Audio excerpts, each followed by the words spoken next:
Саламатсыңдар ма, 6 сынып оқушылары? Бүгінгі 22 сабақтың тақырыбы мен және қоршаған әлем. Сабағымыздың құндылығы қиянат жасамау.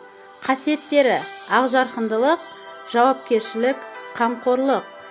Сабағымыздың мақсаты оқушыларға адам және қоршаған әлем үйлесімділігі туралы түсіндіре отырып, қиянат жасамау құндылығының мәнін ашу.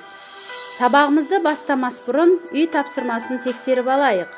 Үйге мен және қоршаған әлем тақырыбында эссе жазу және эссею мәтінін оқып келу берілген болатын.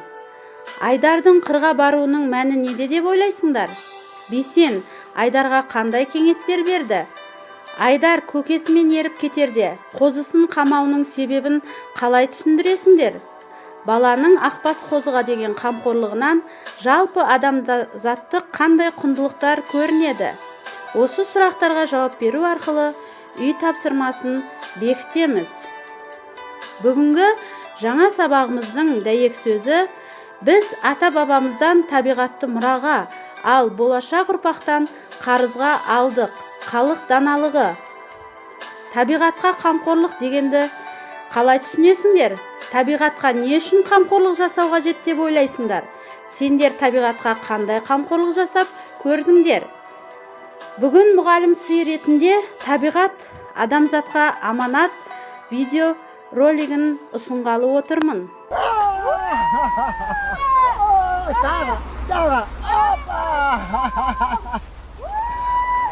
Давай. Давай, тост.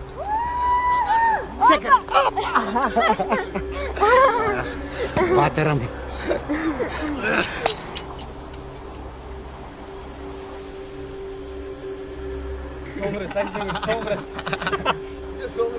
Балалар, отырған жерде ластағандарың не? Ата, мазаны алмай өз жолыңызбен жүре беріңізші. Мына қоқыс осында қалады. Өздеріңмен жинап кету керек. Ата, бізді өмірге үйретпей қойыңызшы. Тұрған жаныңызды тәрбиелейтін бала. Оның миындай ми болса, айналаны ластамас едіңдер. Не деп тұр мына кісі?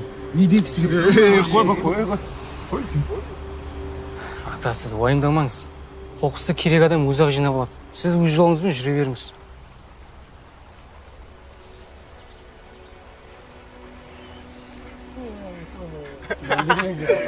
Сөйтіп короче, баспен секіре ма?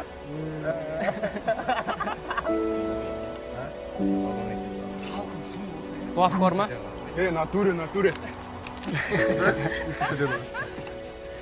По идее, жабық.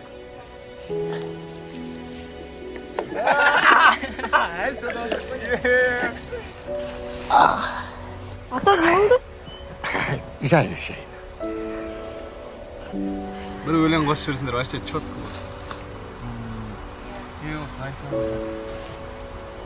Қыздар, жігіттер, атаны қараңдар. Ата, осының не керегі бар еді? Өздерің айттыңдар. Керек адам өзі жинап алады деп. Маған керек. Бұл біздің жеріміз. Сондықтан ұрпағым үшін осы жерді кез келген қоқыстан тазалау менің міндетім. Бізді кешіріңіз, ата. Біз өзіміз жинаймыз. Келіңіз.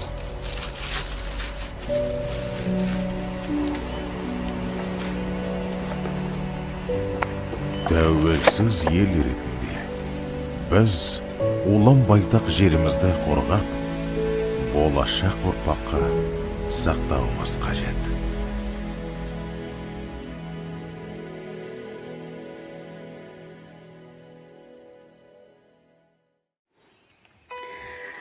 Бейнеролик ұнады ма? Табиғаттың сұлулығынан қандай әсер аласыңдар? Табиғатты әдемі ету кімнің қолында? Табиғатты қалай аялау керек? Бүгін шығармашылық жұмыс ретінде атақты суретші Қастеевтің Қазақстан тауларында атты суретті мұқият қарап, табиғат пен жан жануарлар арасындағы үйлесімділікті әңгімелеп беріңдер.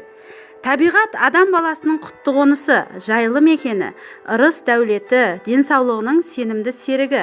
Сондықтан халық оны аялайды, қадір тұтады, күтіп баптайды. Адамның екі анасы бар. Бірі туған анасы болса, екіншісі табиғат ана. Табиғатты заңдылықтар мен құбылыстар үйлесімді келеді. Табиғат ұстаз, тәжірибелі тәрбиеші.